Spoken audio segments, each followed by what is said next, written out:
Okay. Representative Bayham. House Bill 130.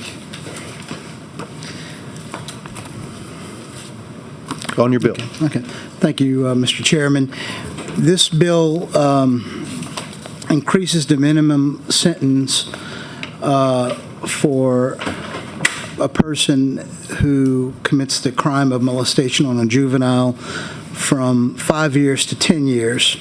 And when we had this before House Criminal Justice, we had an assistant district attorney with the St. Tammany Parish DA's office testify for it. He's in the sex crimes division.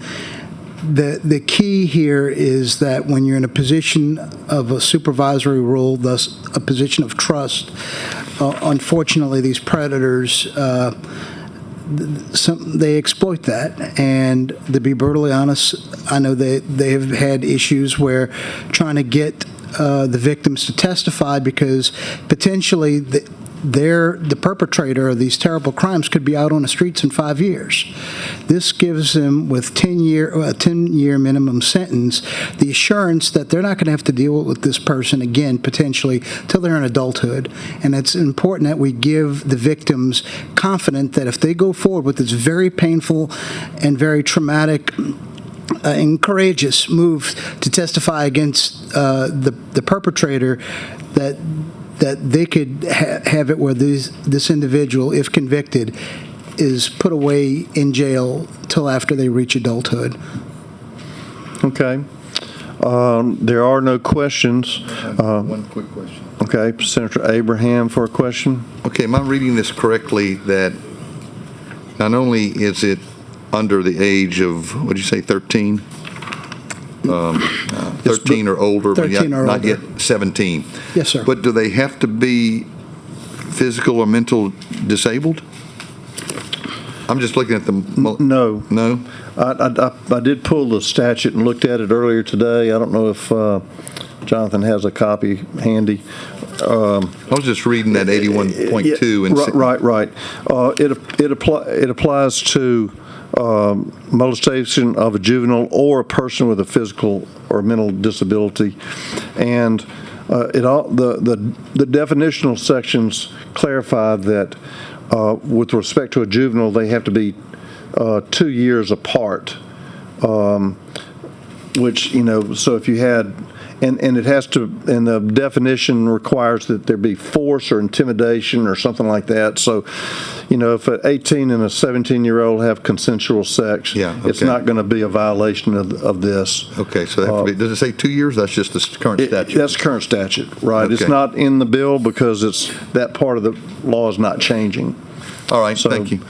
Senator Miguez for a question. Mr. Chairman, yeah, real quick, Representative Bayham, had you looked at some other states? What do they do for these types We of have crimes? some states don't have minimum sentencing. We pulled South Carolina, New York, a lot of states in the South. That said, this is based off of conversations I've had with prosecutors in this area, and they feel that I was told that one of the biggest challenges they've had is trying to get the victim to be able to testify, because this is something that scars them their whole life. Mm-hmm. And when you're young and you're abused by someone in a position of trust, someone who's over, in a supervisory position, it's hard, and it's very difficult. And these people, if they have the confidence knowing that if the person's convicted, they're not going to be out. Let's just say something happens to these victims when they're 13 or 14. Well, when they're 19 or 20 under state law, they'll be in college. Well, now with 10 years, they're not going to have to deal with this person again. Yeah. So do they have some other states that use a 10-year mandatory minimum that you're aware of? I'm not certain. Like I said, I read a lot of the, and they have preconditions in some cases where the law is very different, obviously, Louisiana from other states. And it obviously doesn't mean they're not going to serve more than 10 years because the judge can give them whatever. It's just curious to see if there's some mandatory minimum comparisons in other southern states or in our region. That's all.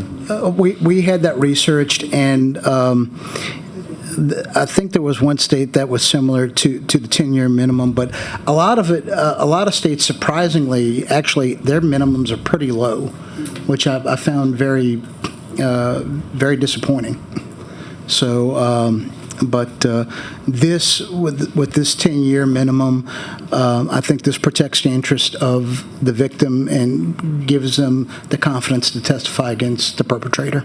Okay, thanks so much for the information. Thank you. Thank you, Senator Miguez.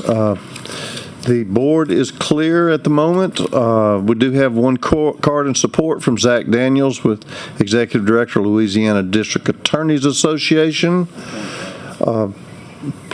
Pleasure of the committee. Senator Abraham moves to report House Bill 130 favorably. Is there any objection? There being none, that bill will be reported favorably.